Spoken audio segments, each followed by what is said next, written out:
northeastern part of Arizona on the Navajo Nation. And my Navajo clans are Bitagni, Biligana, and Totocoche, just for the record. This past January of 2020, I helped coordinate efforts to found the Indigenous People Student Association at University Park. And, how and why is this relevant? Well, in this recent resolution that I understand is being discussed, you may have noticed, or just even in my introduction, how important acknowledging who you are and where you come from is to many Indigenous populations. And so, in my introduction, I talked about my clans, which would tell you, if you're Navajo, who my family is, where I come from, and just generally who I am and what I stand for. And so, as an organization, the Indigenous People Student Association, we try and continue this representation of each one of our Indigenous students here at Penn State University.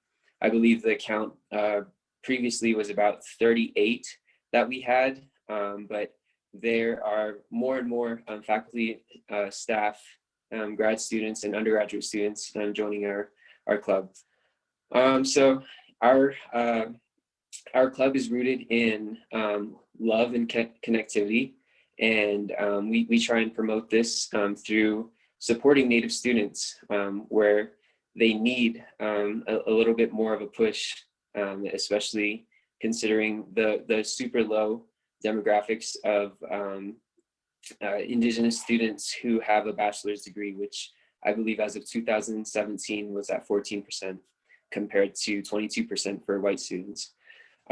So, as an organization, like I said, student success first, but we've done a lot of initiatives when it comes to recruiting, mentoring, and working with the Sustainability Institute to push our progress and push for acknowledgement.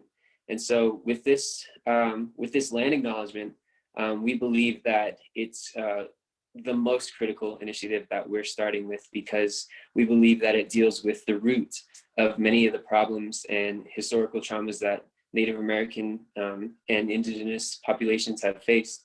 As a psychology major and aspiring psychologist, I understand that many behaviors become problematic because of toxic roots and toxic beliefs.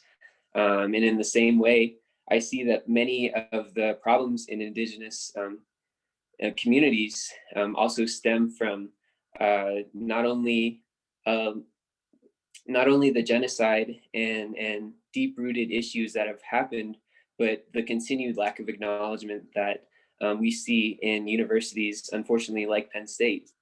And so, no matter how you look at it, the way Penn State obtained the land is not justified legally. In fact, with the language includes many words that would suggest that it was forfeited and even stolen. And if you look at it psychologically as well, it's important, like I said, to address roots. And even, spiritually, like I am a Christian, and I believe that, the truth sets you free. And, when the truth is bottled up for so long, there's no opportunity for it to heal without that acknowledgement. So that's basically the basis behind this land acknowledgement. And I'm not sure how I'm doing on time right now, but some of the things that we're looking at getting is possible reconciliation efforts, like a Native American Heritage Center. Okay, 2 more minutes, there we go. Okay, I can slow down a little bit, sorry. So we're looking into more resources to help Indigenous students here or in University Park. I'm currently back on the Navajo Nation, working for the Navajo Nation Legislative Branch. And I'm doing my best from back here, but what I would like to see in the future is a possible Native American Heritage Center to support Indigenous students, more university support for Indigenous students, especially financially. Like I know myself, I am here, or I'm at Penn State because of scholarships and would not be here without them. And so, you know, I'm really thinking that it would only be right to think about reconciliation efforts like offering in-state tuition for students from those original tribes. Beyond that, where we would like just more of a university commitment to supporting the healing of indigenous, not only indigenous students, but indigenous America as a whole. Um, and then beyond that, you know, one effort that I'm going to try and fit in real quick is that we're trying to get even the Penn State football team to wear red on their game November 21st, in order to acknowledge specific issues in Indigenous America, such as missing and murdered Indigenous women. So those are just a few things that we're trying to do.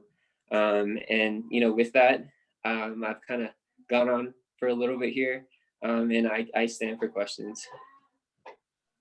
That was perfect on timing. But with that, are there any questions for Tim? And if so, please raise your hand, which is in the participants tab.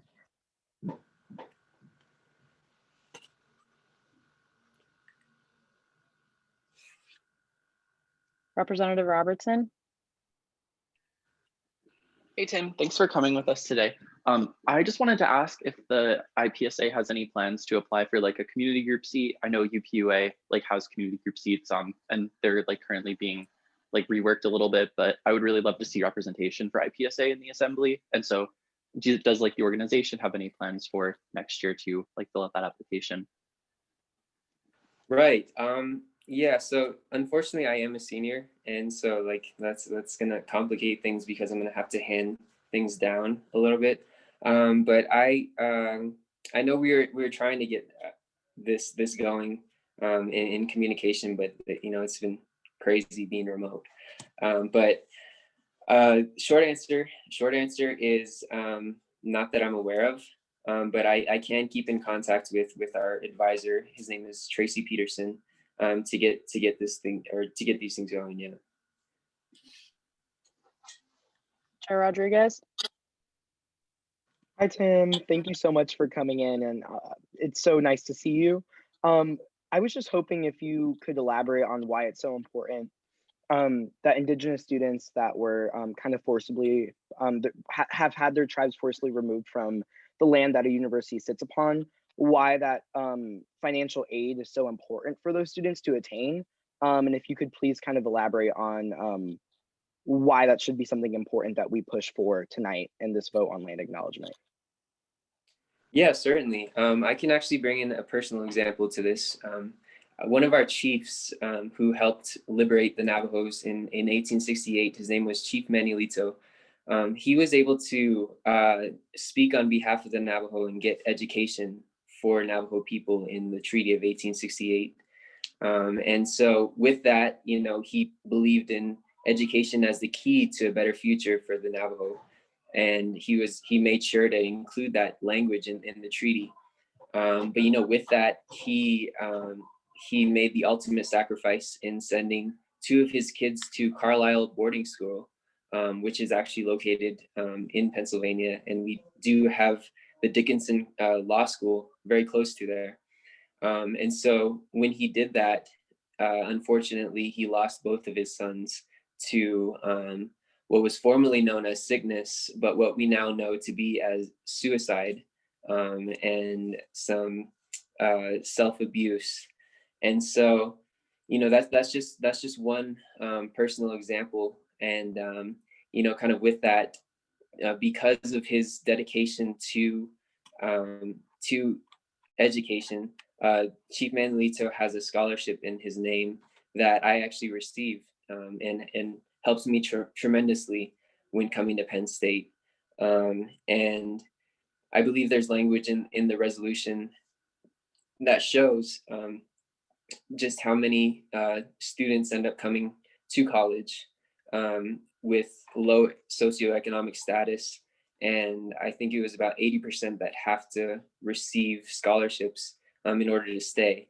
And I know without specific scholarships from the university, I personally would not be here. And I can imagine it's the same for many other Indigenous students. So that's kind of a personal example, but I'm sure there's tons of statistics that I can share that can show why the rest of Indigenous students might need it as well. Chair Mishler? Hi, Tim. Thanks so much for sharing that story. And you know, you're one of my favorite Penn Staters. And so I want to ask you the question, if you had a microphone and a Jumbotron on Old Main Lawn, and you had 30 seconds to say whatever message to the entire Penn State population, what would you say? That's a very good question and kind of caught me off guard. But put simply, I think if we were to kind of concentrate all of these efforts into one sentence, it's basically that we are still here. And there's a Navajo word for that known as tari honiko. And so, with that, like, I think that a lot of these initiatives are really just to heal, as I mentioned, healing the environment from the ways um, that Indigenous people took care of the land before settlers came in. It's healing, like I said, spiritually, with bringing the truth to light. It's healing even emotionally, just thinking about all the trauma that Indigenous peoples have gone through and passed down to generations. And if you look at the last 100 years of Indigenous history, a lot of it has just been a struggle for rights. And we didn't even have full rights. And when I say full, that includes religious freedom until 1978. And so I believe also that like about 40% of Americans don't even know that Native Americans still exist. And so I think it's just telling people we're still here, we're still human, we have emotions, we struggle, and we need a little extra help sometimes from our allies. All right. And with that, are there any other questions for Tim? We have about 4 minutes left, if so.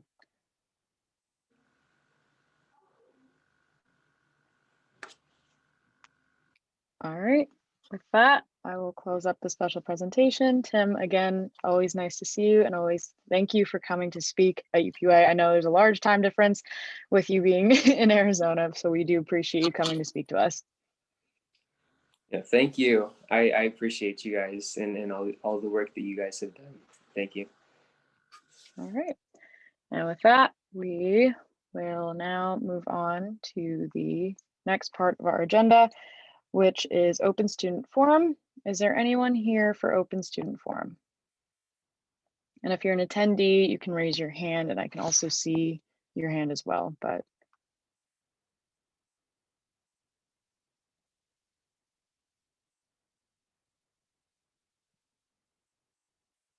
all right, seeing no one here for Open Student Forum, we'll move on to a report by the president, which I believe will be very short since he sent an email. President McKay, is there any thoughts that you want to give on the floor tonight?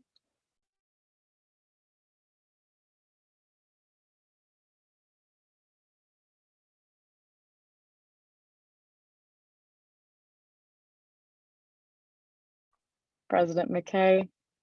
If you don't unmute, I'll just go on, since we did send a report over emails for everyone to read.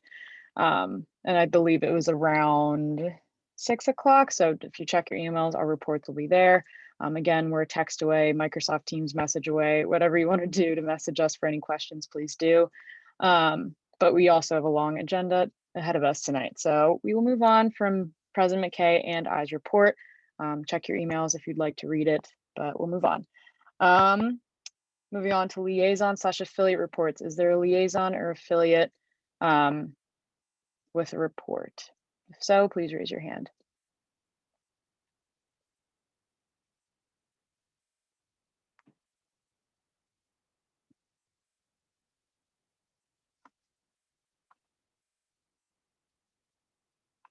All right.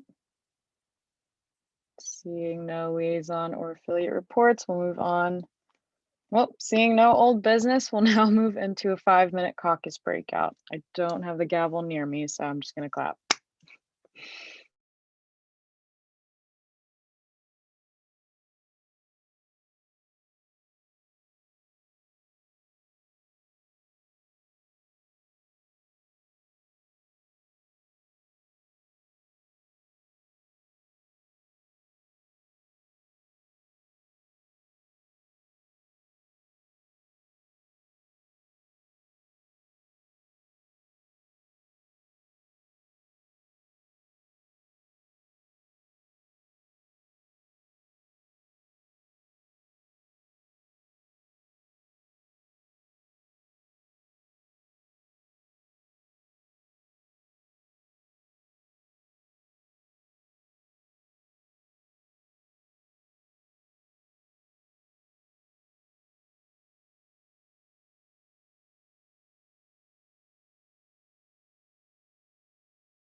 All right.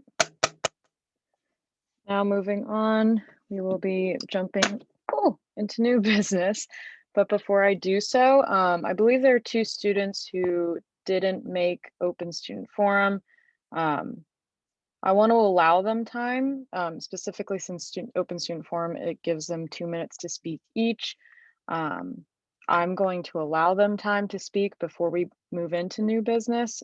If anyone disagrees with that, wants to discuss that, please raise your hand now. I'll give it a bit of time if anyone wants to discuss that, but I figured I'd rather not like deny students time to speak, especially if we have the time to do so as of right now. Is there anyone that disagrees or wants to discuss that? Please raise your hand. If not, I'm going to continue and allow those 2 students to speak.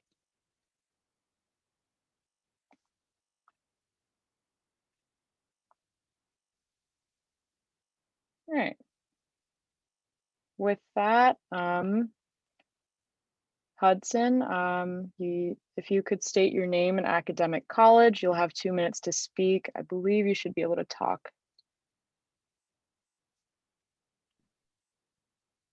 Hello, I'm Hudson. I'm a senior in energy engineering in the College of Earth and Mineral Science. I'm here with Divya Jain just to talk about I'll just need to take my mask off. Just to talk about our climate action petition. We are a group of students from like a bunch of different organizations, clubs.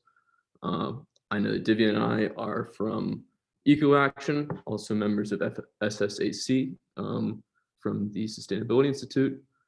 So we've noticed over the past 4 years on campus that, the college can be doing a lot more with climate action. Essentially, we've talked to administrators, people at the creamery, people in different colleges, and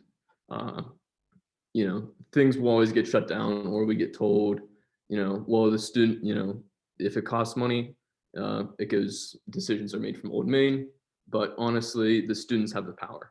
So after being told that over months, years from different campaigns, eventually a bunch of different students, a bunch of different organizations kind of combined into this climate action petition.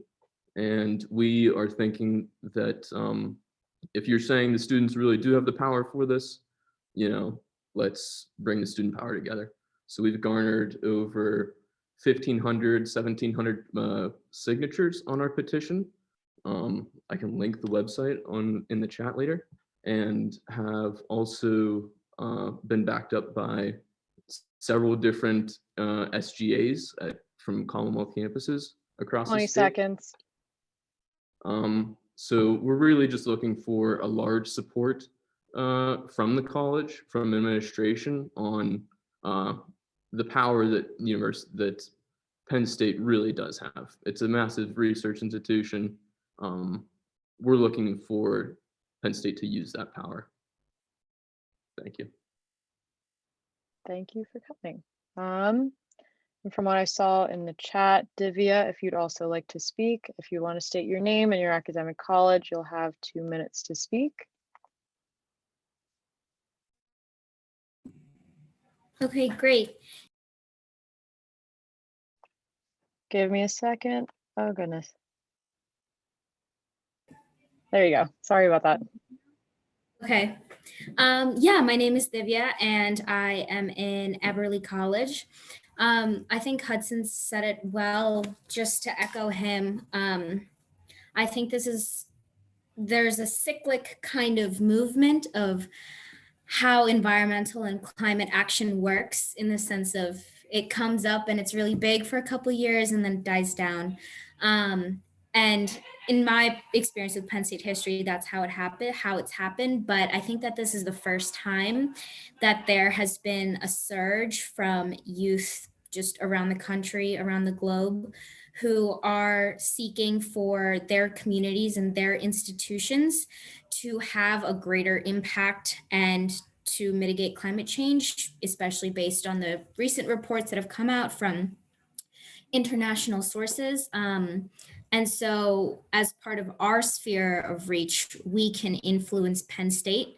And so like Hudson said, Penn State has constantly shut people down as a result of just saying, you know, this is maybe not what we want to do, or it costs too much money or something. But this is one of the biggest in my Penn State careers movements to actually collect a large number of student support and support from different organizations, not just students, but student clubs, as well as student government associations. And so, yeah, we're just looking to gather as much support as possible to demand and make a really big voice to the executive admin and say, hey, this is what students want. Are you listening? Do you care? Will you make changes? It's up to you. Thank you. And thank you for coming, taking the time out of your night, the both of you, for coming to speak to us. All right, with that, I believe that was the only two that I saw in the chat for Open Student Forum. With that, we'll move on to new business, starting with confirmation of Executive Director of Finance, Rachel Tromansky. Rachel, you'll have 5 minutes to speak and then 10 minutes for questions. You may start whenever you'd like. Great. Thank you so much, Vice President Pathical. And hello, thank you all for giving me the opportunity to finally come before you guys and ask for your confirmation as the Executive Director of Finance.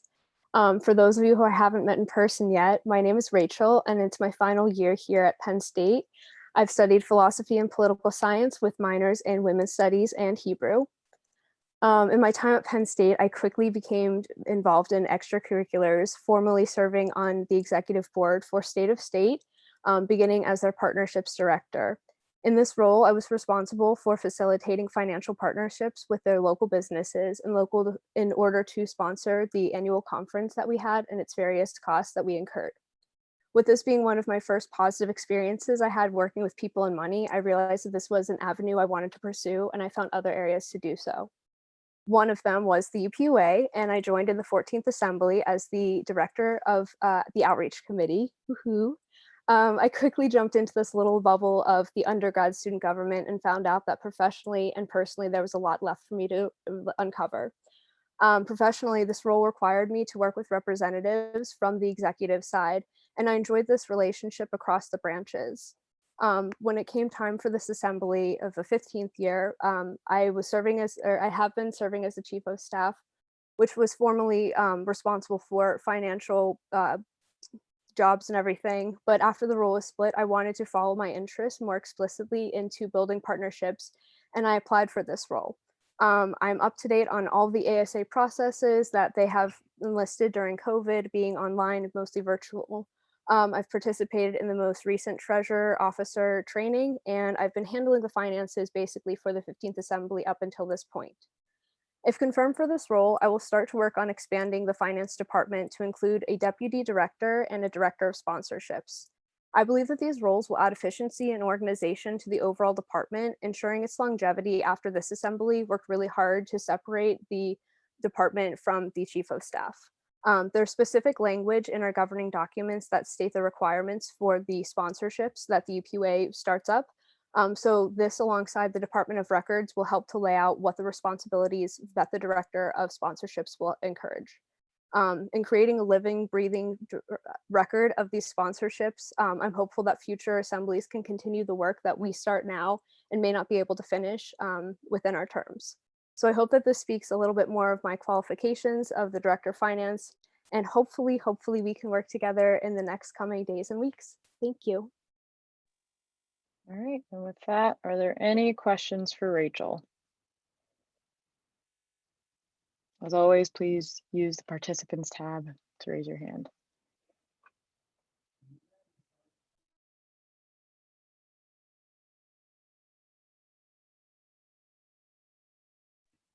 Chair Jordan? Sarah Jordan at large. Can you just elaborate a little bit on your past experience? And then you said you were State of State, like working with them, but like how other ways you worked in the finance departments and stuff like that. Yeah, thank you for your chair, Representative Jordan.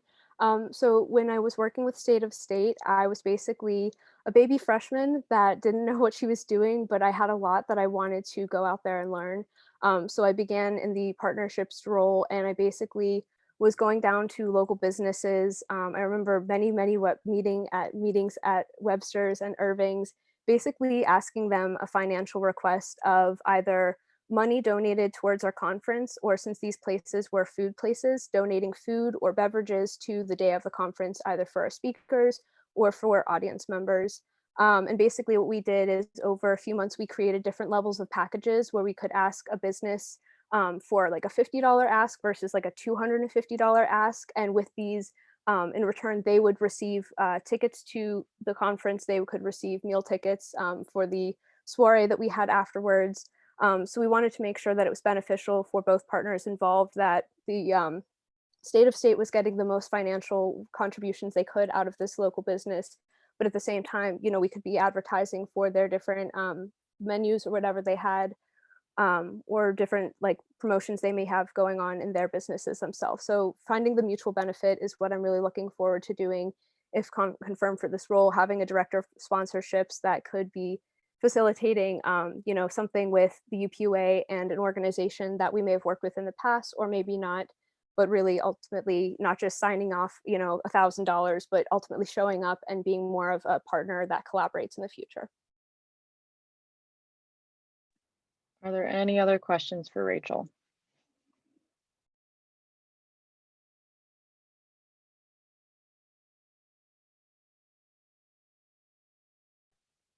All right, seeing none. Rachel, since webinar does not allow me to have a breakout room, I'm going to ask you to actually leave the webinar, and I will shoot you a text when you are allowed to come back. But thank you so much. All right. And with that, Anything from like water fountains or more, you know, there's been in the past more trash cans, stuff like that, physical things that they can see change, some way for the facilities committee to get more ideas, as well as hearing the student voices. We're also going to be promoting our What to Fix website, like in our UPUA tab. Can you guys hear me? Yeah, sorry, it like cut out for a second. Okay, in our like What to Fix UPUA tab. So yeah, really excited for this event. It's one of my favorites. But I'll stand for any questions you guys may have. are there any questions for Chair Jordan?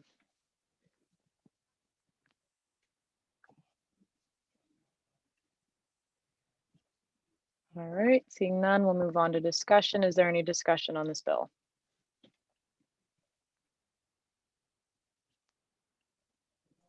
I'm going to pull up the type 40 real quick for the amendment. It's on the last bill. Give me a second here. Thank you. I have one thing to add, if that's okay. So also I send in the teams our What to Fix tabling sheet, if possible. If you're in State College and you're comfortable tabling, we'll be there all day, the facilities people. And also a huge major shout out to Vice Chair Gary and Committee Coordinator Culler for all their help on this. I really appreciate it. But yeah, if you have any more questions, just let me know. I'll be there. Awesome. All right. I'll wait for speakers on, but while he's looking up figuring out the type 40 as of right now, is there any other discussion? This is always, sorry. Can I speak? I'm so sorry. I always forget to like raise my hand. But You I can just go. wanted to say this is always a really great event and a lot of great ideas always come out of it. So I'm excited and good job, facilities. All right, is there any other discussion? And I'll still wait for speakers on.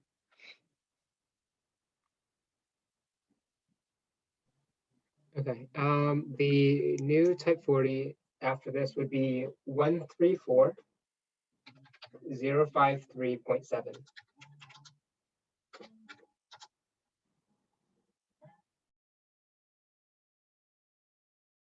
Is there a second? Second. All right, and seeing no discussion or any other discussion, I'm going to close the floor. With that, since it is a bill, it has to be a roll call vote. Speakers on, when you're ready, you may start the roll call.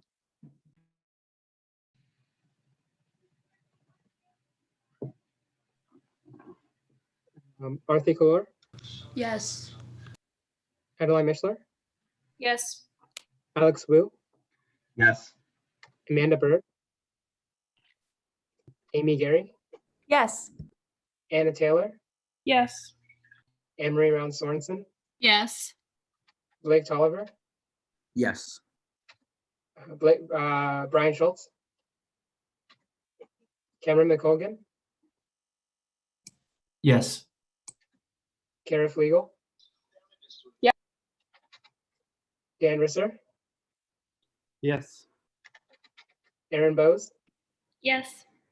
Jacob Clipstein, Yes. Jarrell Gibbs,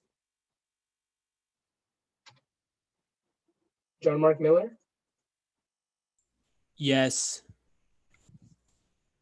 Joshua Reynolds. Here. Who was that?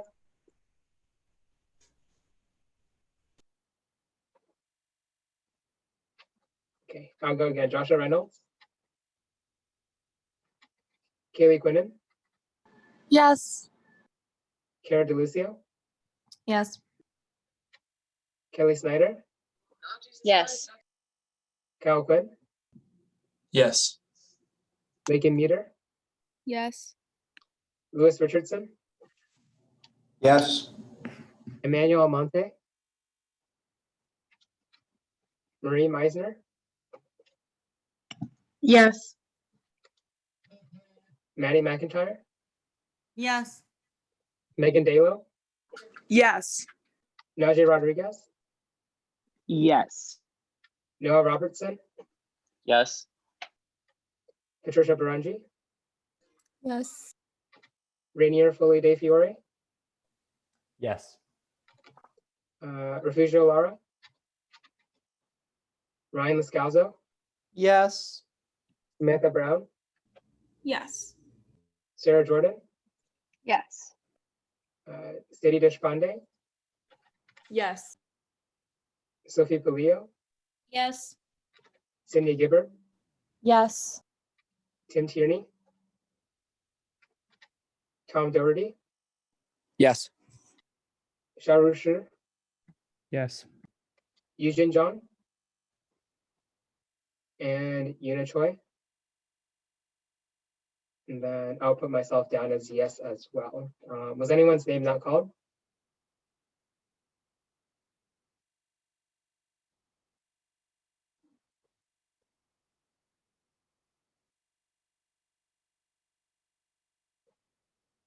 Okay, just give me a second to confirm the votes.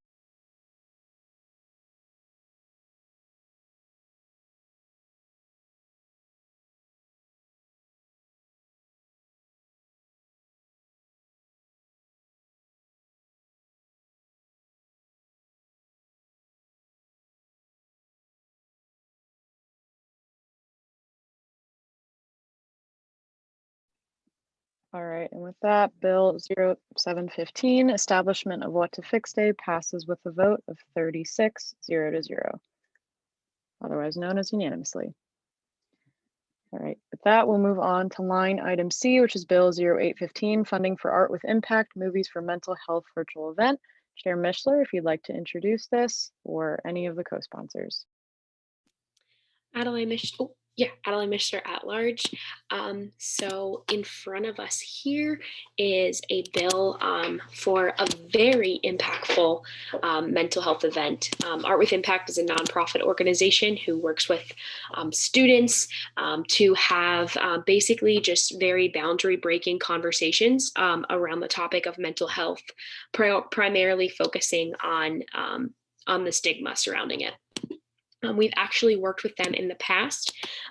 We hosted an event in the prior assembly and did this same type of platform. And so this year they have made the transition to the virtual format and are really preserving the engagement aspects and the the crowd involvement, which is really something that's challenging to do. And so I'm glad that we're consulting experts to still have really meaningful conversations on the topic of mental health. And so this bill would fund the event.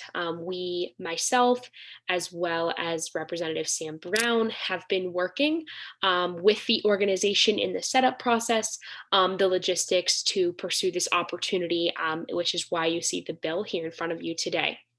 And so this is the breakdown.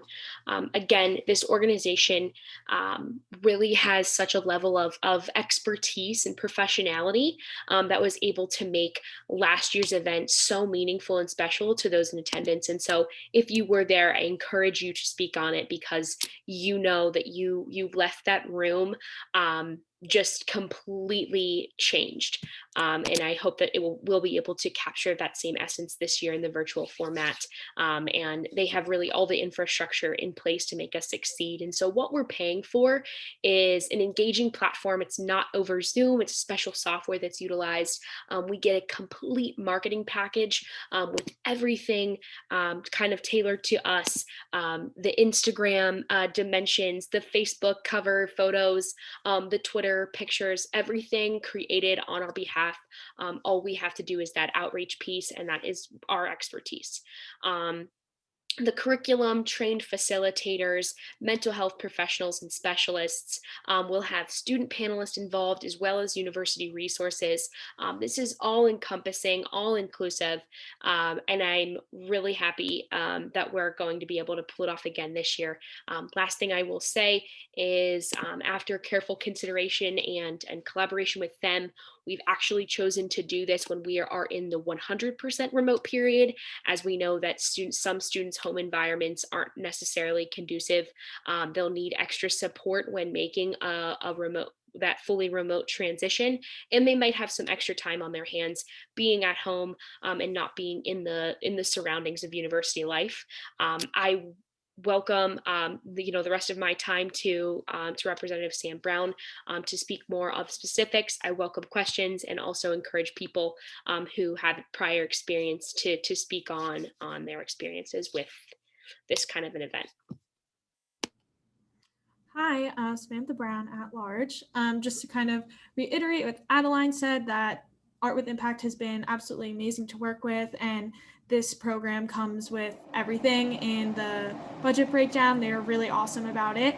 Just to give you a little bit more information on what this actual event will look like, it consists of 3 award-winning short films related to mental health, an open discussion on stigmas of mental illness and underrepresented communities, led by a trained facilitator, several therapeutic activities, and a panel discussions with students and mental health professionals with the opportunity for questions by everyone. Also, which is new this year with the virtual program, it comes with the Movies for Mental Health extension that allows students to have the opportunity to join groups for further discussion on these topics and access to ongoing virtual film screenings and discussions. So this event lasts an hour and a half, and that's basically what it would look like in the virtual setting. I'm really excited about this, and it's been awesome working with them. All right, with that, are there any questions for Chair Mishler or Representative Brown?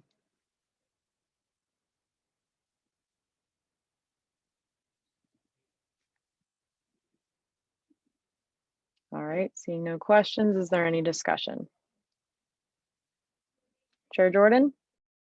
Sarah Jordan at large. I just want to give a major shout out to Student Life for this piece, this bill. I think it's going to be a great event, and I'm also really excited that it's actually going to be happening during the remote period, because I think that will definitely add a lot more participation, not only in UPUA, but I think across the campus, because it's something to look forward to.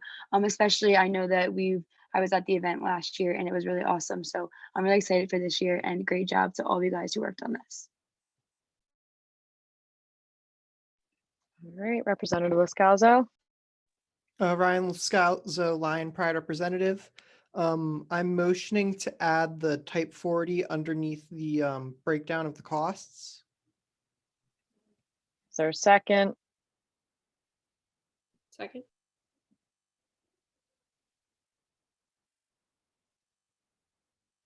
I'm going to give speakers on a little bit because he's doing a lot right now. Yeah, sorry, I'm doing minutes and votes and legislation sharing in the type 40. Yeah, so just give while we wait, as he's doing a lot right now, is there any other discussion?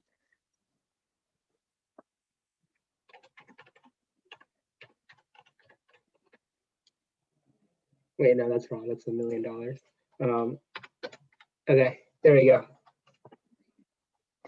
Thank you. All right. Is there any other discussion?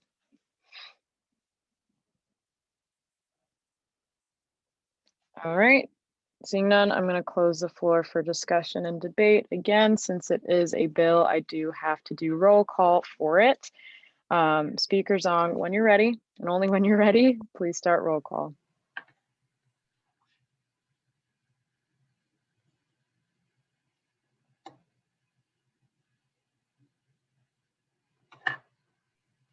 Okay. Arthi Kalor, Yes.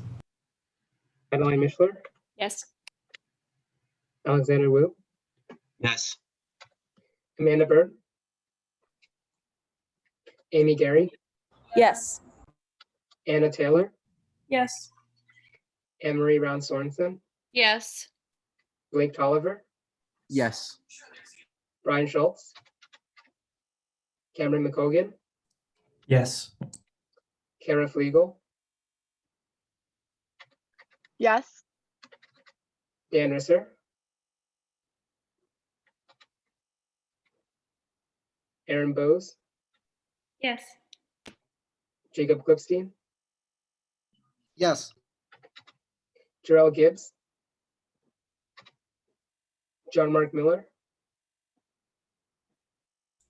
Yes. Joshua Reynolds, Kaylee Quinnen, Yes. Cara DeLucio, Yes. Kelly Snyder, Yes. Kyle Quinn, Yes. Lakin Meter, Yes. Lewis Richardson, Yes. Emmanuel Monte, Marie Meisner, Yes. Maddie McIntyre, Yes. Megan Dalo, Yes. Najee Rodriguez, Yes. Noah Robertson, Yes. Patricia Barungi, Yes. Rainier Foley De Fiore, Yes. Luficio Lara, Ryan Liscalzo, Yes. Samantha Brown, Yes. Sarah Jordan, Yes. Siddhi Deshpande, Yes. Sophia Palillo. Yes. I vote yes. And then Sydney Gibbard, Yes. Tim Tierney, Tom Doherty, Yes. Sharu Shur, Yes. Yujin Zhang, and Yuna Choi. Was anyone's name not called? Okay, let us tally up the vote.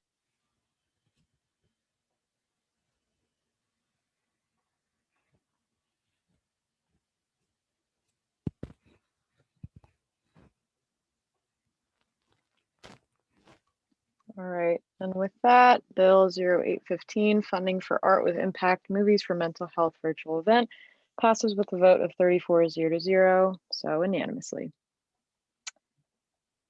Continuing on, we'll move on to line item D, which is Bill 0915, establishment of test prep week 2020. Chair Barungi, if you'd like to introduce this. Hi guys, hope you're all having a good evening so far. So just to introduce Test Prep Week, it is an initiative that was started in the 6th Assembly. So for any of the new reps who aren't familiar with it, it's basically a week that we dedicate to providing free post-secondary, like post-grad test materials for students. So that includes test prep materials for tests like the MCAT, LSAT, GMAT, GRE, and we recently added materials for the NCLEX. So basically, we have a relationship with the Princeton Review, which is a very well-known certified book distributor that provides us discounted rates of these books and basically allows us to provide large quantities to students. Last year, this week was very successful. We had the majority of all of these books sell out, and we try to provide the ones that we know. We tried to provide quantities and calculate how many we should get this year based on what happened last year. So kind of to quickly review, MCAT and LSAT are very widely desired books. They sold out within the first couple of days that we were tabling last year. We had a very copious amount of GRE books because that is a test that is widely used for all grad programs and isn't necessarily like subject specified. However, we had a lot left over, so we ordered less this year. And just for reference, we ordered 300 last year, so 50 less this year. And basically, just the point of this week is to make sure that we are able to use like our funds and use students' fee dollars to provide them resources that give back to them and positively like actually affect their education. Along with just ordering the books, test prep week is composed of like a certain number of days of tabling. In the past, we've done the full week of tabling leading up to like when we leave for Thanksgiving break, so that last week before we leave. But just because we're trying to be very cautious with COVID, and also just the idea that like a lot of students aren't on campus right now and might not be that last week, we have cut down the number of tabling days to 3 days. So Monday the 16th, Tuesday and Wednesday is when we'll be tabling with an extra day on Thursday, just in case like there are some students who reach out to us and haven't been able to receive books depending on what we have left over. And additionally, like we do plan to account for students who aren't on campus and make sure that they can also be involved with this as well, so we do plan to like ship books out hopefully to students who are requesting them but aren't currently on campus to pick them up. However, that cost isn't reflected here just because like we're estimating that those costs can be discretion rather than having to be outlined. And again, we wouldn't have an exact estimate right now because we haven't asked how many students want them to be shipped to them, but we will be creating a sign-up sheet for students to reserve like books, and we'll put aside a certain amount of books for students to hopefully be able to request and so that we can ship them out to them.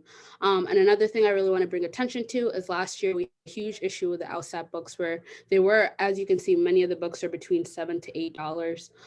And we had last year, that's the cost that we paid for the LSAT book, except it wasn't an LSAT book. It was a wrong version. So it only provided like answers to test materials, which is not what students need. They need an actual like practice and prep book. So this is the 2020-2021 edition, most current version.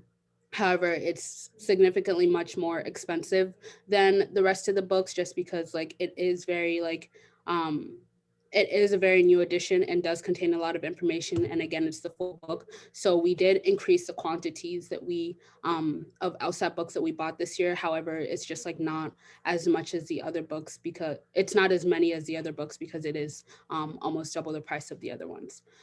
So with that, I think I covered everything and I'll stand for any questions. Are there any questions for Chair Berengi?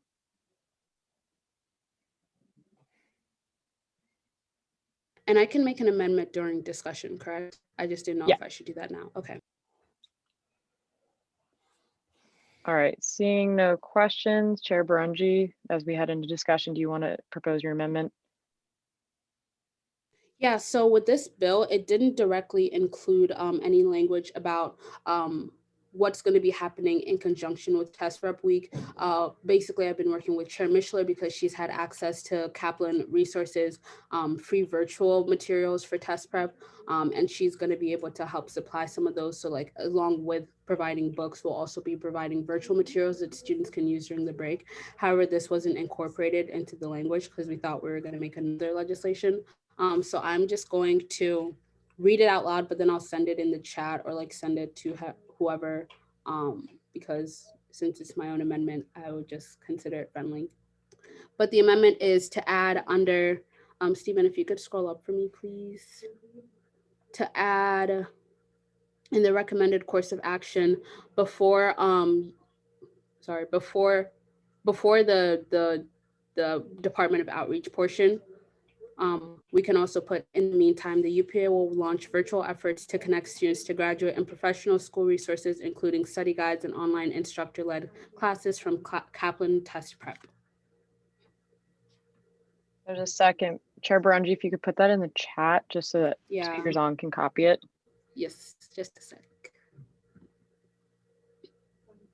All right, and as that's happening, I see a second. Is there, Representative Brown, I'm going to assume that you have a separate discussion, but is there any other discussion on that amendment?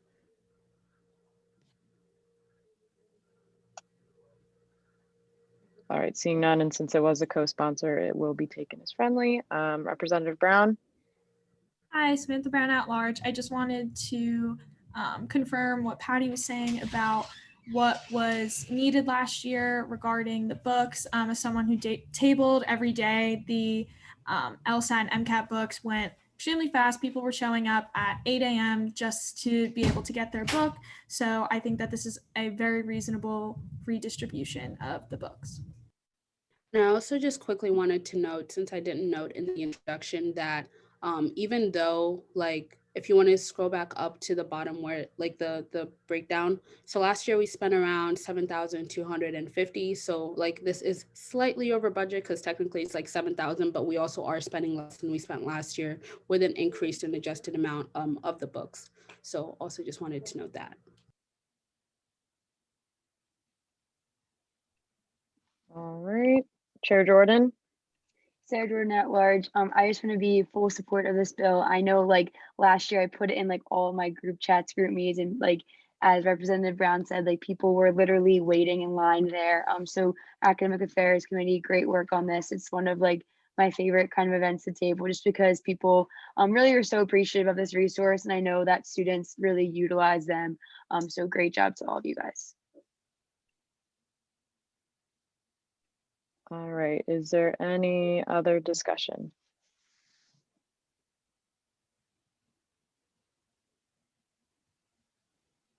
Before we close out discussion, I encourage us to consider the type 40 amount. Can we please amend the type 40? That is a formal motion.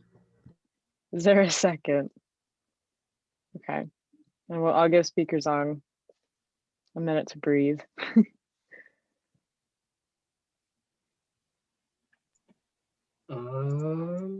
Amended type 40 is 123,878.70. I'll just ask for another second just in case. Okay, and with that, is there any other discussion?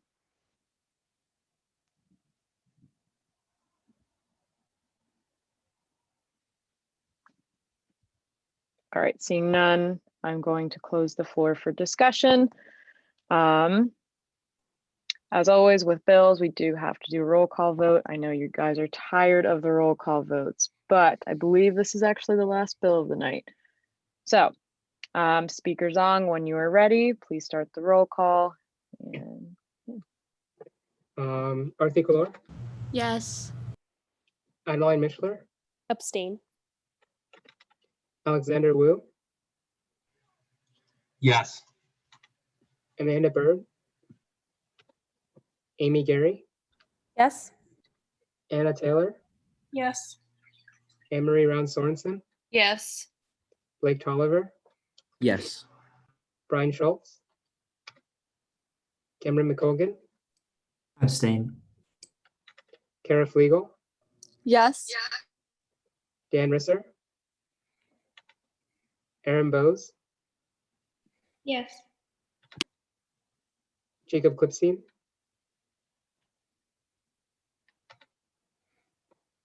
Jacob, you there? Did you call on me? I'm sorry. Yeah. I'm here. Yes. Oh, good. Jarrell Gibbs, John Mark Miller, Yes. Joshua Reynolds. He can't speak right now, but he votes yes. Kaylee Quinnen, Yes. Cara DeLucio, Yes. Kelly Snyder,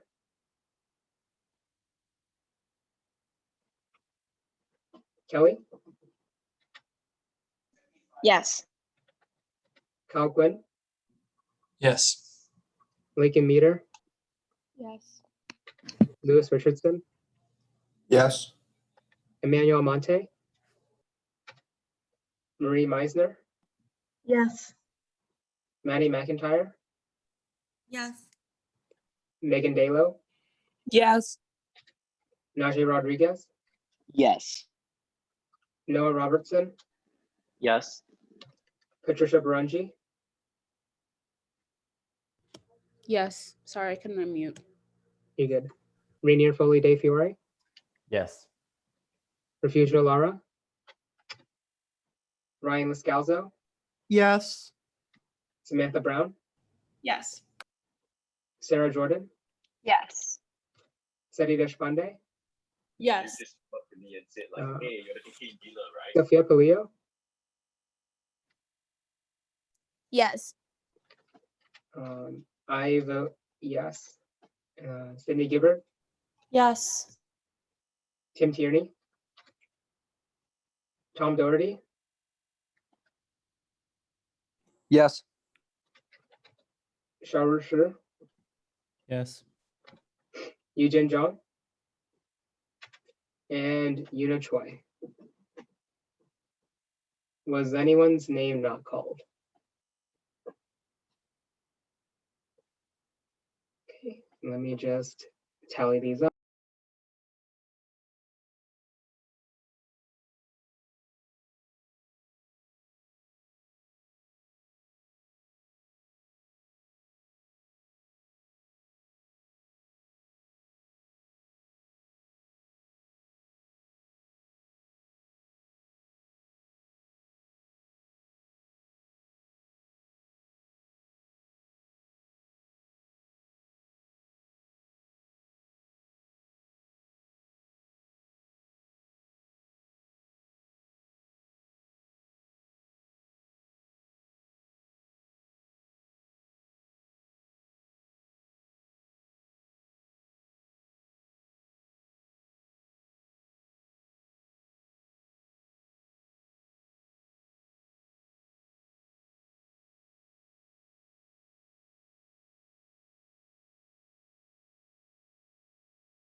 All right, and with that, Bill 0915, Establishment of Test Prep Week 2020, passes with a vote of 33-0 to 2.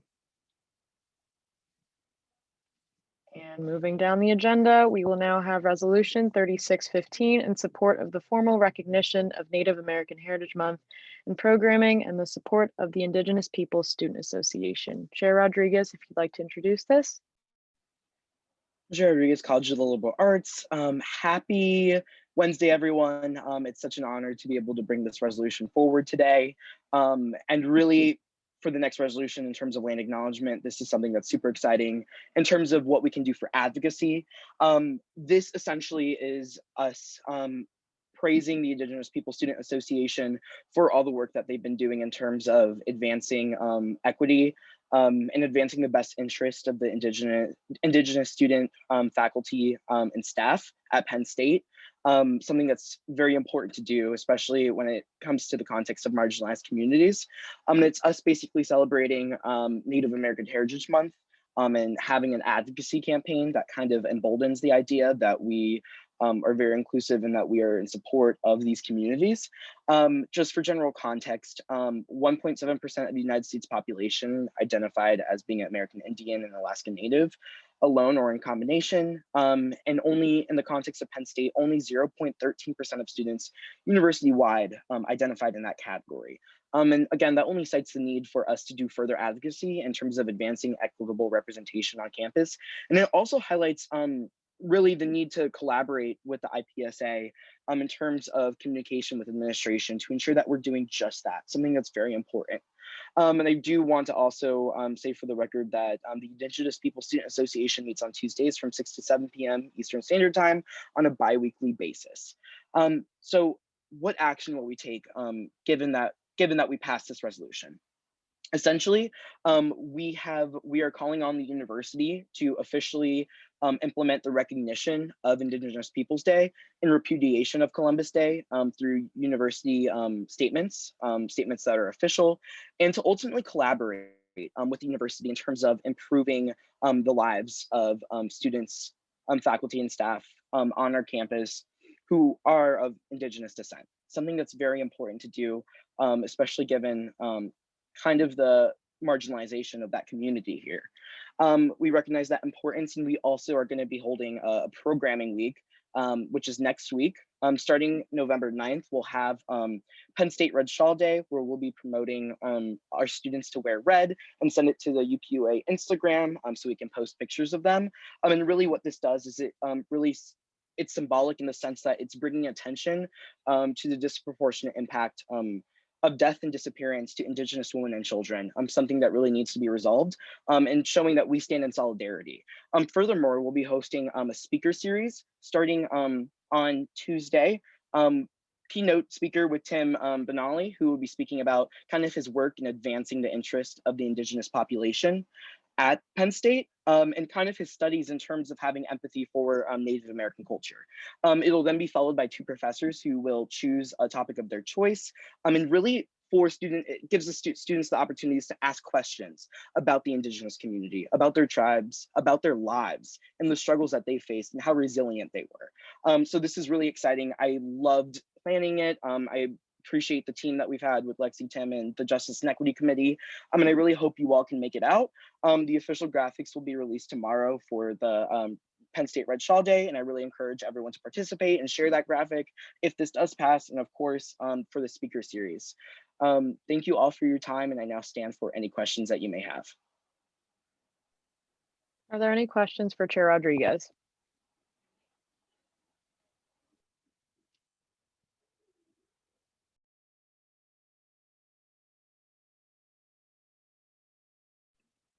All right, seeing none, is there any discussion?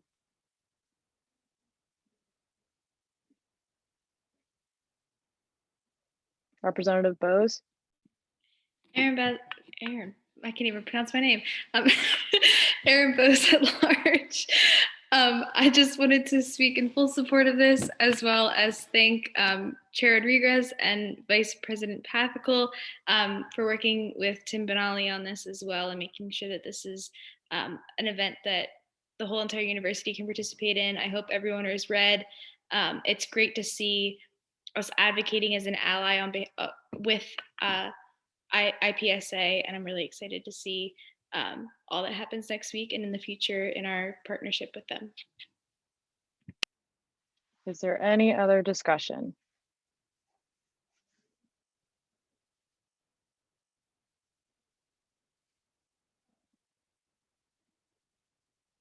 All right. Seeing none, I'll now close the floor for debate and discussion.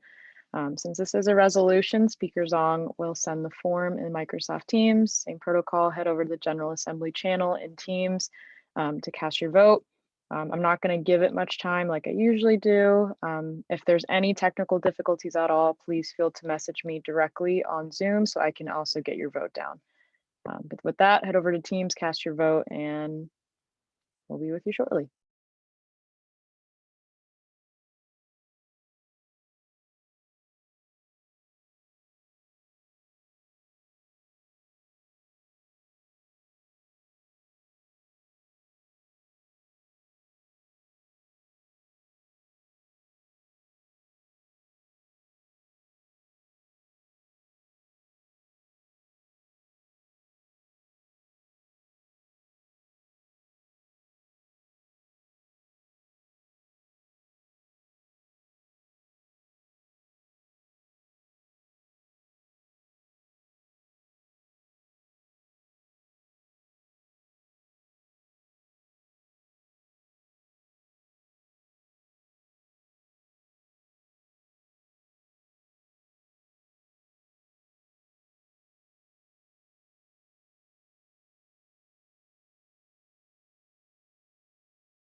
I'm going to give it about a minute. There's a couple of you that still need to vote.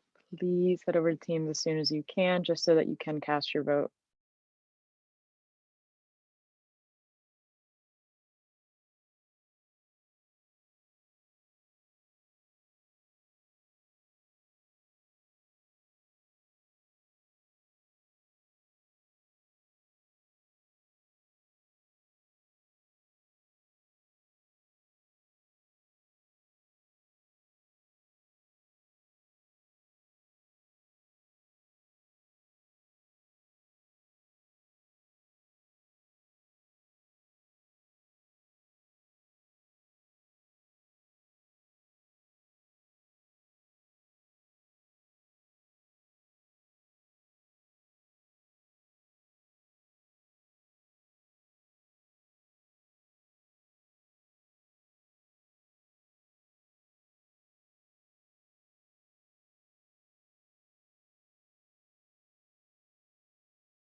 All right, the form's been closed. Just give us a sec as we get the vote.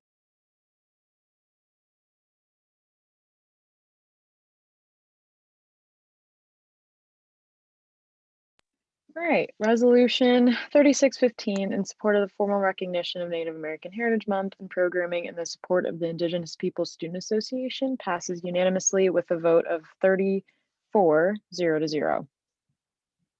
With that, we'll move on to line item F, which is resolution 3715 in support of university land acknowledgement. Chair Rodriguez, if you'd like to introduce this. Hi again, everyone. I am really excited to finally unveil this.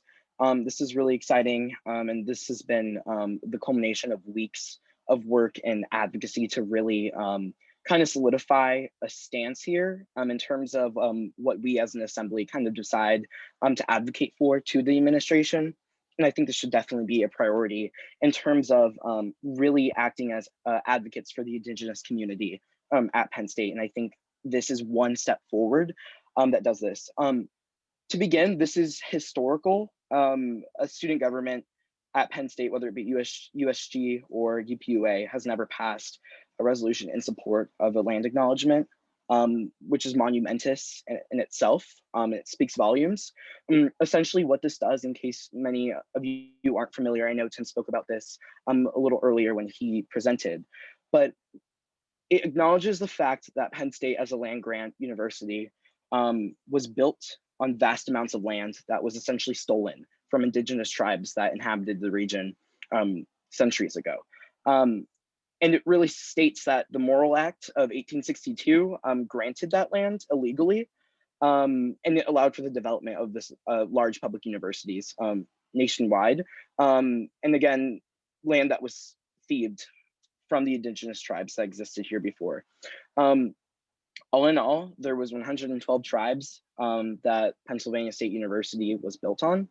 And when the indigenous people were taken to kind of the West and kind of forced there, it had massive implications and negative socioeconomic impacts that we are still seeing today. And this is a resolution that we're doing to really rectify kind of the mistakes of the past and to try to rectify the moral wrongs of what occurred with the displacement of thousands and thousands of indigenous people who lived here before. I do want to keep in mind that this is just an initial first step forward. There is more work to be done in terms of ensuring that this advocacy is more extensive, expands upon this. This is just an initial statement. And the reason why I asked him before to really explain kind of the socioeconomic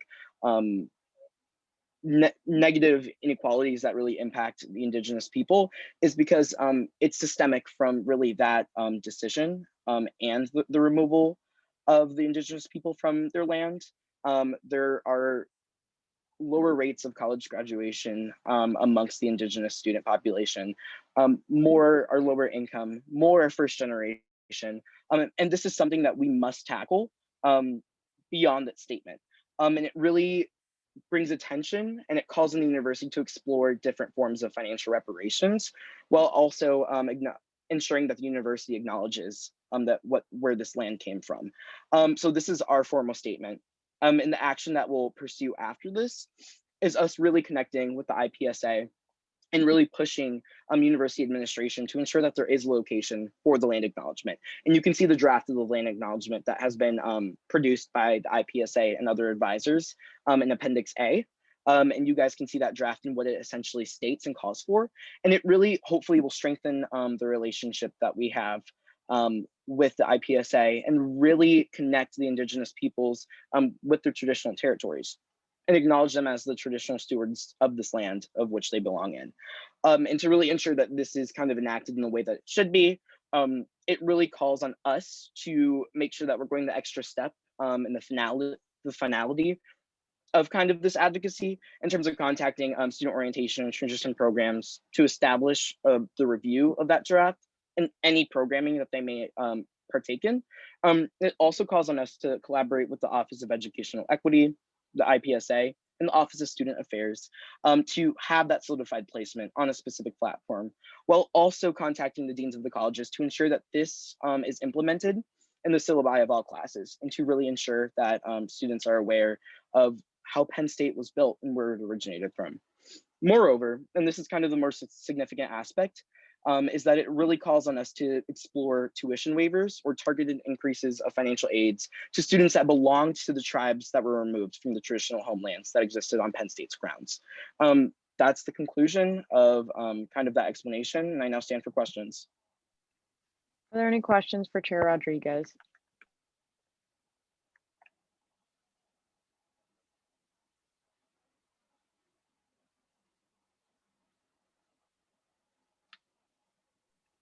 All right, seeing no questions, is there any discussion?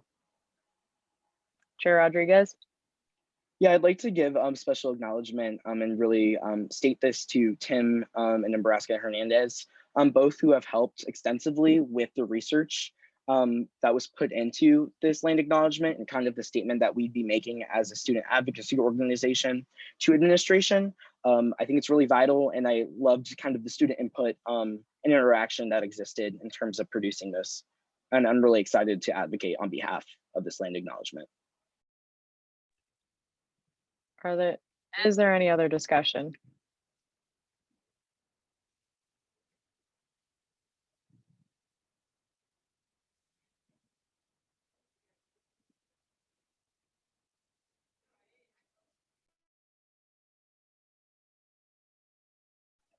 All right, seeing no other, whoop.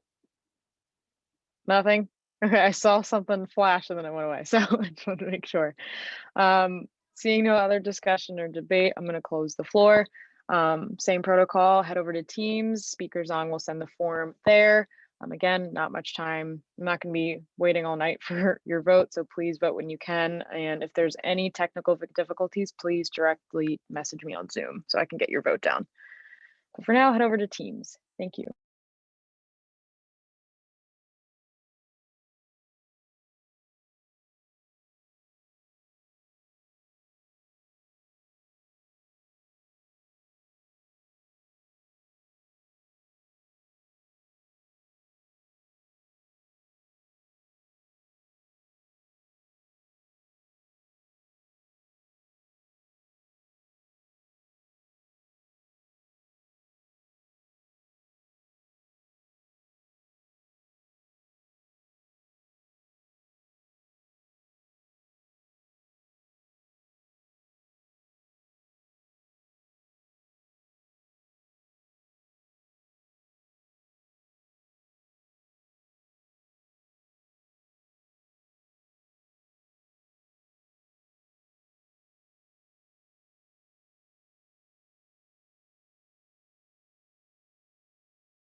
And to reiterate, please head over to Teams as soon as you can to vote. I'm going to give it about another minute. There's only a couple of you that need to vote.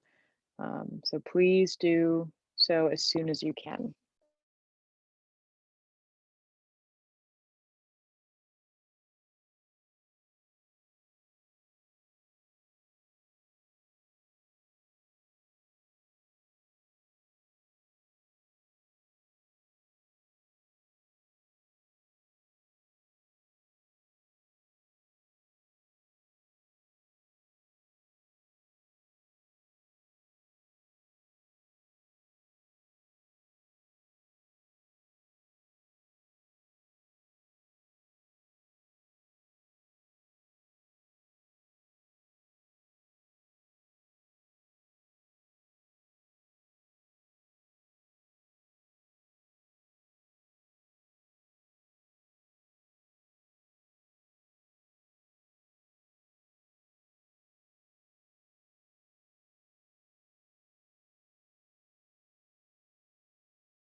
All right, the form's been closed. Just give us a sec to get the votes.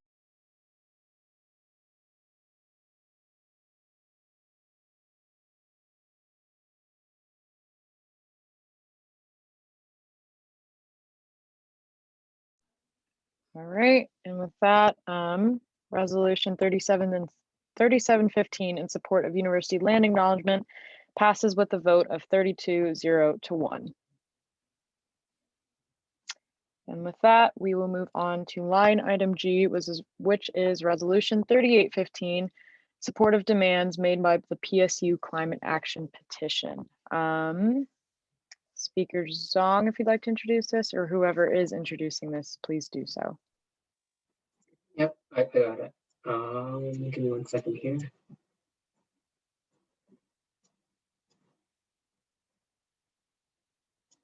Okay. Let me just pull up my script so that I don't have to type in my own minutes again. So this resolution supports the Penn State Climate Action Petition as referenced by Divya Jain and Hudson Wagner earlier in this meeting. The asks of the petition were formed over discussions between student leaders about the best way to tackle issues on sustainability. And the decision was to create a petition that would be circulated throughout the student body, but also gain recognition from the student government. I encourage everyone to check out the actual petition, the demands. If you do, you'll find that they're not unreasonable demands and really urge Penn State to just double down on many of their existing pledges. GPSA and WCSG, which are the Graduate Professional Student Association and the World Campus Student Government, passed their versions of this resolution in their own forms. We hope to pass this resolution tonight and bring all three of those resolutions to CCSG's council meeting this weekend for them to finalize their resolution and eventually be delivered to the university as a joint effort between all of the student governments calling for climate action. So a lot of in the recommended course of action, you see some charges brought onto each of the committees where we kind of worked on, what would be each committee's contribution to climate action. And it's pertinent to know that this isn't a constitutional change or anything. There's already wording within the governing documents that charge each committee to be sustainable minded. And this really just helps to elaborate on that. So I'm sure many of you have already heard about this throughout the past week. This is signed on by all of the chairs, including myself. We brought this up in the steering, got a lot of feedback on it. But I also encourage people to put their names down as a co-sponsor. I think that the more the merrier if we want to really see see Penn State and UPUA take action. And I encourage everyone to check out the petition as well. So yeah, I'll stand for questions. Are there any questions for speakers on?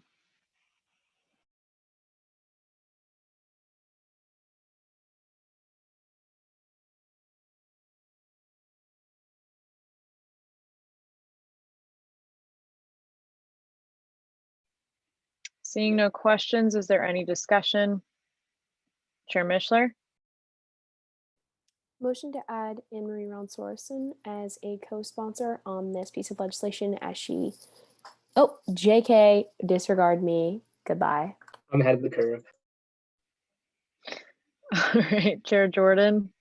Sarah Jordan at large. I just want to say I'm proud of all the committees, especially, like everyone. Stephen, thank you for spearheading this.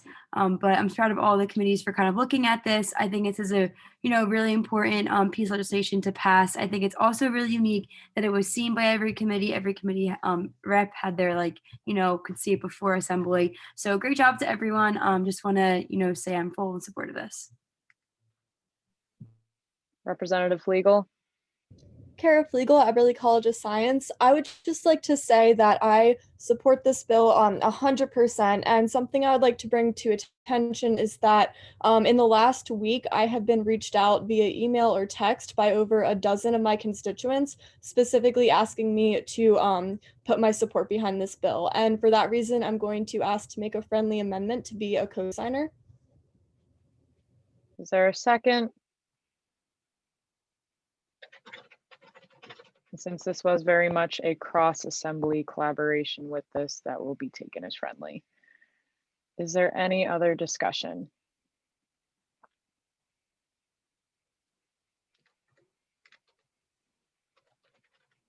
Representative Deshpande? Representative Deshpande at large. This again is a really great piece of legislation, and I'm really excited to see it be implemented soon. And with that, I'd like to make an amendment to be added as a co-sponsor, if that's friendly. Is there a second? And that will be taken as friendly. Representative Bose? I wanted to speak on behalf of Moving On. Moving On actually brought it up themselves without even me having a chance to bring it up myself. And they themselves have signed on as an organization, which is very cool. So for those of you who don't know, organizations can sign on to the climate action petition. And for that reason, I'd like to motion to be a co-sponsor. Is there a second? Thank you, Representative Scalzo, and that will be taken as friendly. Is there any other discussion?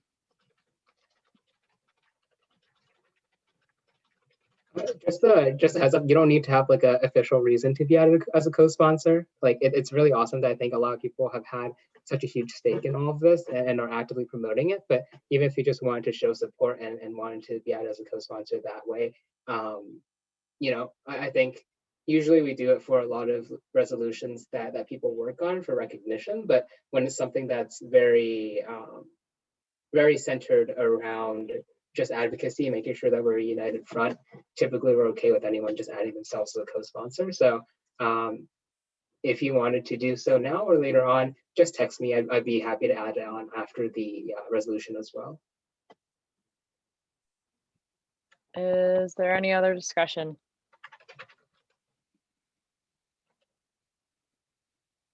All right, seeing no discussion, I'll close the floor for debate and discussion, and we will now move on to a vote. Same thing, you're going to keep hearing it from me. Head over to Teams to cast your vote.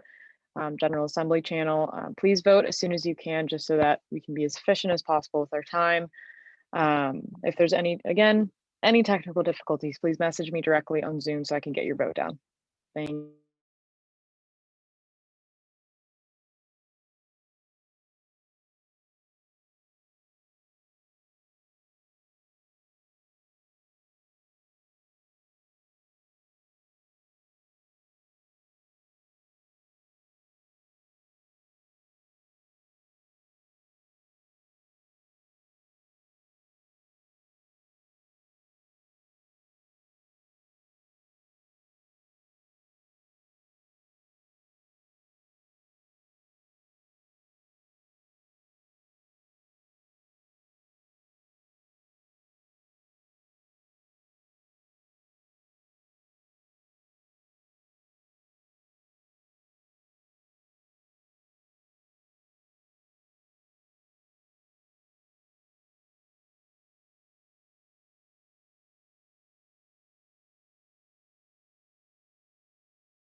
Once again, we're missing a couple people, so if you could please head over to Teams to cast your vote. We're going to close it in about a minute.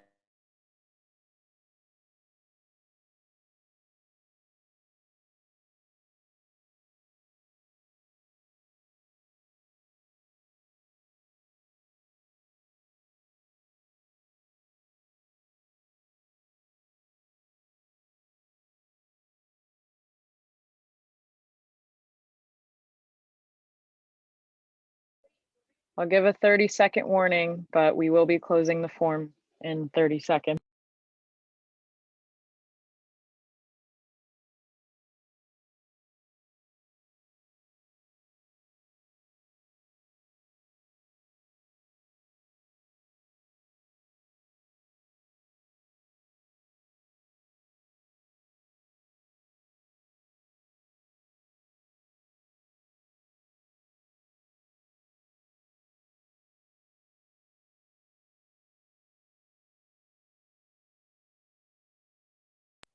All right, the form has been closed. Just give us a second to get the votes.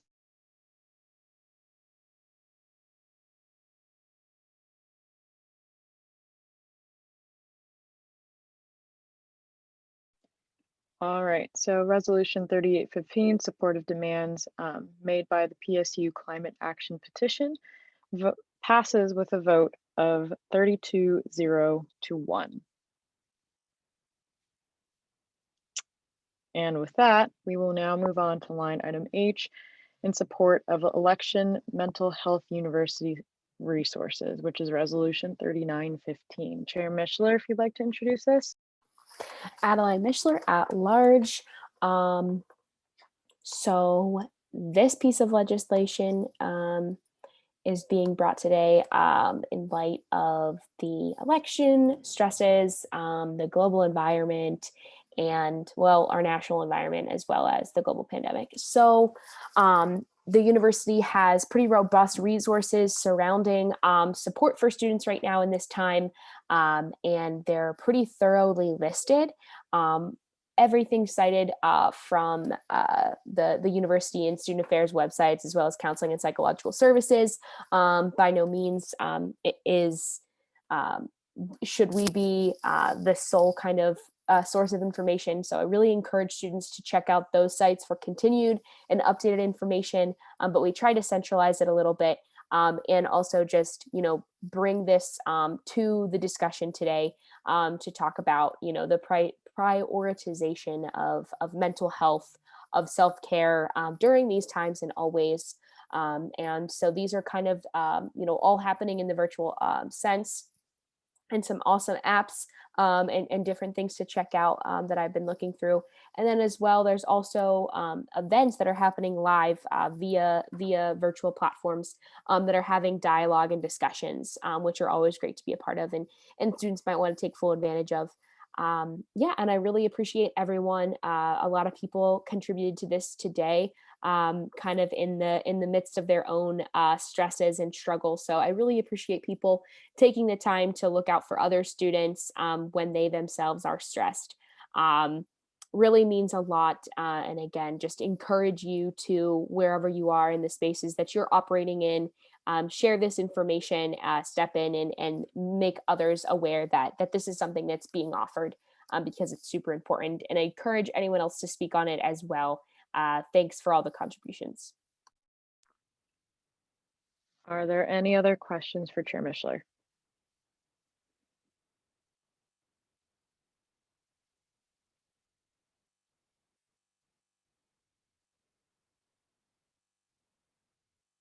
All right, seeing no questions, is there any discussion?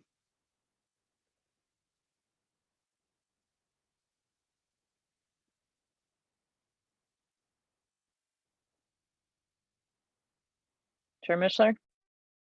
After anyone has discussion, I would motion to pass by unanimous consent. I know that's not a thing, but I think it is too, though. So we'll see. But yeah, feel free to discuss.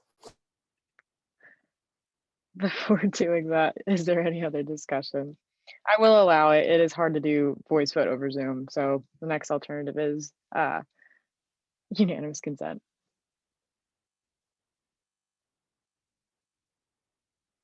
All right. Seeing no discussion and seeing as there was a motion for unanimous consent, is there a second? And is there any discussion on that?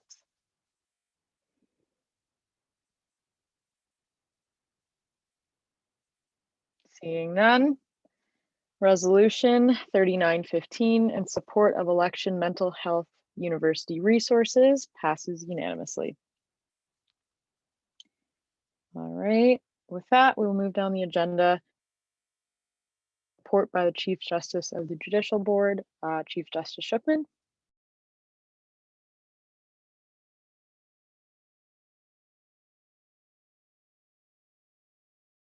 I also don't know if she's on because I know that she has something going on right now. So, yeah, okay. With that, we will now move down to executive reports. I know that Speaker Zong sent out executive reports as well as normal chair reports. So if there's any executive directors that would like to give a small report or any additions that they weren't able to include, please raise your hand. Executive Director Chowdhury. Hi guys, just wanted to let you know that we finished about 6 hours worth of stuff in the drive and we're all sorted by date. And we're just gonna get started on going through each assembly and making sure that they're accessible to everyone and stuff like that. Huge shout out to my team and the department for getting all of this done. And yeah, feel free to reach out and join us at any time. We do our work sessions usually at 6 o'clock each day. I send for questions. Are there any questions for Executive Director Chowdhury? And also congrats, it sounds like a lot of work, so we are definitely appreciative.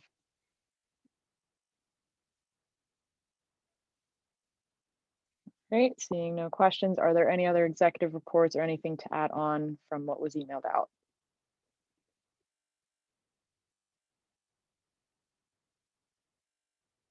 All right, seeing none, we will now move on to report by Speaker Zong. If you'd like to give one, Stephen, let me know. Yeah, hi everyone. It's been a pretty short / quick week with everything that's been going on right now. I met with a new assembly staffer today. I'm meeting with one tomorrow. Hopefully we'll get a few other people joining assembly and giving us some more support when needed. I'm finalizing one draft on a to-do thing on how to create initiatives. I'll probably send in Teams tonight and hope to get feedback. Everyone's open to use it to kind of, if you're a bit newer to UPUA, don't know how to create initiatives or projects, I feel like it's a pretty good guide to go through the thought process of how to create one. I encourage you to, pull it out, send me any questions you have or any concerns so we can not only pass it to the next generation, but also make sure that we do have cool resources that people can use so they can self-help, take a little bit weight off of the chairs. Everything else is in my report. For something fun, I thought it'd be really cool to create like a UPUA Spotify playlist with just a combination of like everyone's favorite songs or uplifting ones.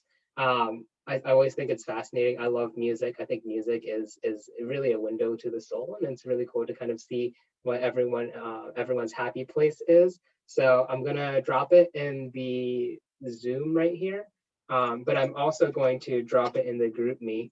So if everyone wants to open it up, I know myself and a few other people have started adding things in. There's no particular theme, just whatever makes you happy. I just kind of want to share with them, those emotions. I think it'd be pretty cool if we have anything from EDM to like, hard rock to classical music, just kind of getting in and know what makes people, what gets people through the day. I think it's a really good thing to put in there, especially because we're all stressed out right now, and I think it's a cool way to connect with one another. So super encourage people putting more music in there. As long as it's not Christmas music, I want to wait till the end of November for that. I saw that at Walmart.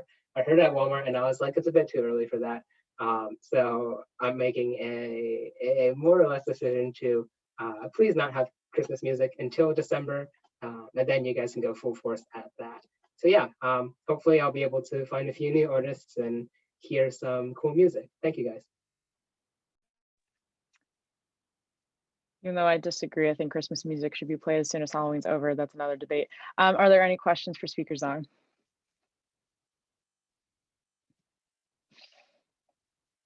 All right, seeing none, we will now move on to reports by or comments of the committees with, starting with Chair Barungi from Academic Affairs, if you wanted to add anything to your report.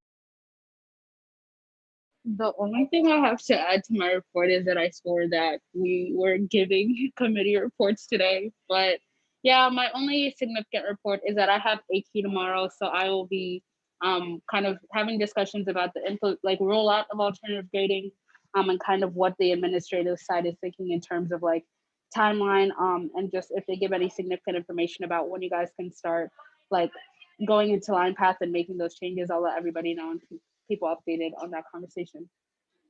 But that's it. Hope you all have a great rest of your week. And yeah. Are there any questions for Chair Barungi?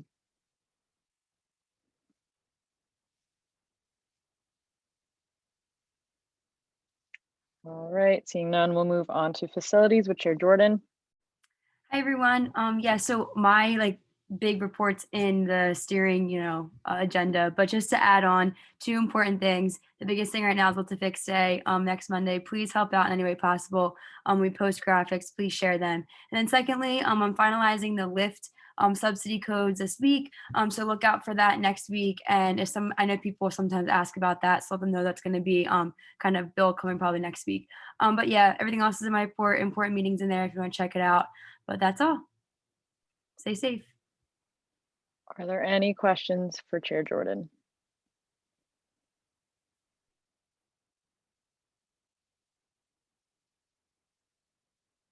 All right, seeing none, we'll move on to governmental affairs with Chair Doherty. Hey guys, I just wanted to say great job from anyone who participated in this election. This is an unprecedented election for sure, but also the voter turnout across the country is just amazing. So I just wanted to congratulate anyone, whether you worked with UPUA with this for tabling, or if you worked with your own organizations. We all did so much and really emphasized the importance of what it means to vote and the idea of being civically engaged. So just a round of snaps to everyone here. Yesterday, the tabling went very well. If you guys are ever, I'm going to send a link tonight in the Teams, just basically showing if you guys are ever interested in being able to hand out material, but you don't want to have to print it out for sustainability reasons, you can actually get really nice QR codes. I sent the link to Chair Jordan today. Basically, it just allows you to make any QR code that can link and to a PDF file online. We did it with the voter guide this year, and we had a lot of really great turnout. I think around 12 yesterday. We already had 650 unique page views on our voter guide. So that's awesome. And then the bus was huge yesterday. So thank you for everyone who collaborated in this effort, and also everyone who came out to table yesterday for a very long time. It's just been a really awesome experience. I'm hoping we can start to gear up already for the next primary coming up, so we can be ready to go. Again, with all this election results coming in, make sure to sleep. I caught myself staying up very late last night, realizing that I wouldn't receive any results. It is a very tiring process. I sent a video in the chat earlier, the Mr. Krabs 23 days. I kind of feel like that's how we are all going to feel by the end of this. But please remember to sleep. Committee will be tomorrow at 8 p.m. If you're interested in coming, please come. But besides that, be prepared for a little bit of a post-election day surprise from me. And that's all I have for today. Are there any questions for Chair Doherty?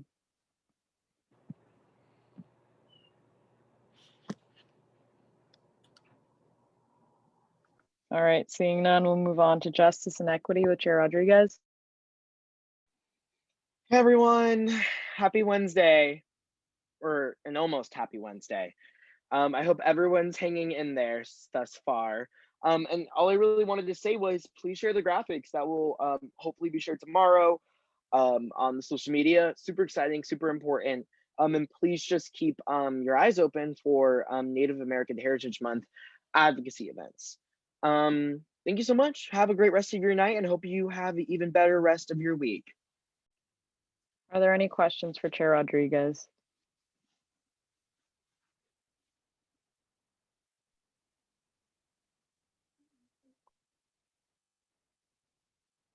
All right, seeing none, we'll move on to student life with Chair Mishler. Hi, everybody. Thanks so much for passing the Art with Impact bill tonight. We can really hit the ground running and start mobilizing around that event. So super excited. Please look for information about that. And since you all said yes to $3,000, I will see you at that event supporting students and also bringing others into the room. So thanks so much for that.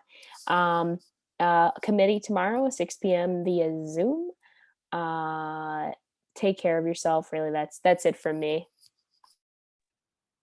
Are there any questions for Chair Mishler?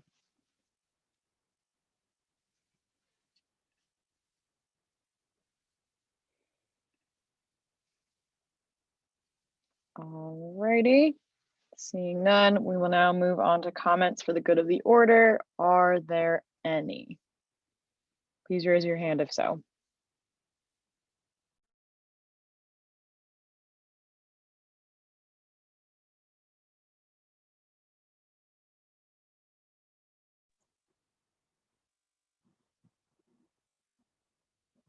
I'm going to jump in here real quick. So I'm really sorry, Najee. I didn't mean for this to overlap with Native American Heritage Week, but thankfully it's not overlapping with any other events. But next Monday, UPUA Caucus will be hosting the first of its cultural speaker series on global Asian art at Penn State. So we'll be co-hosting with Dr. Chang Tan, who is an assistant professor of art history and Asian studies, and its exploration into Asian art and contemporary Asian artists whose works focus on experiences and impacts of globalization. So really focused on how Western culture has influenced different types of Asian art. It's going to be at 8 p.m. next Monday, November 9th over Zoom. I'm sharing it, well, I can share it in the group me, but it's also on my Instagram story. If you guys follow me on Instagram, encourage everyone to come out and also share it with their friends. This is probably the first big event that UPUA Caucus is having this semester. And we're really hoping if we get good turnout to make this regular occurrence. So if you guys want to learn more about Asian history, especially pertaining to art and globalization, I know a lot of you guys are poli-sci or international affairs majors. I think it's a really cool opportunity. Thanks, guys.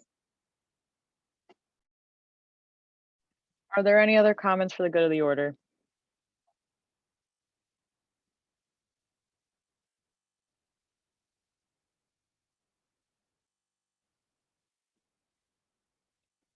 All righty. Seeing none, Speaker Zong, do you need time for attendance? Yeah, I'm just going to do closing roll call, I think. Okay. Okay, a second here. And just to reiterate to everybody, Speaker Zong is doing closing roll call. So when your name is called, please say that you're here and stay until the end, please. Thank you. Okay, Arthi Kaur. Here. Adeline Mishler. Here. Alexander Wu. Here. Amanda Bird. Amy Gary. Amy. Okay. Anna Taylor. Here. Anne-Marie Brown Sorensen. Here. Blake Tolliver. Here. Brian Schultz. Kara Flegel. Here. Kevin McColgan. Here. Dan Risser. Aaron Bowes. Here. Jacob Klipstein. Here, right? Sorry, you're super quiet. Here. Okay. Jarrell Gibbs. John Mark Miller. Here. Joshua Reynolds. Kaylee Quinnen, Here. Cara DeLucio, Here. Kelly Snyder, Here. Kyle Quinn, Here. Lakin Meter, Here. Lewis Richardson, Here. Emmanuel Monte, Marie Meisner, Here. Maddie McIntyre, Here. Megan Dalo, Here. Najee Rodriguez, Here. Noah Robertson, Here. Patricia Barungi, Here. Rainier Foley De Fiore, Here. Refugio Lara, Ryan Mascalzo, Here. Samantha Brown, Sarah Jordan, Here. Sadie Deshpande, Here. Sophie Pulio, Sophie, okay, Sydney Gibbert,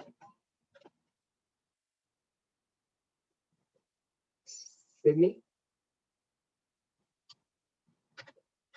okay, Tim Tierney, Tom Doherty, Here. Sharu Shu, Here. Eugene Zhang, and Yuna Choi. Was anyone's name not called? Okay, we're good to go.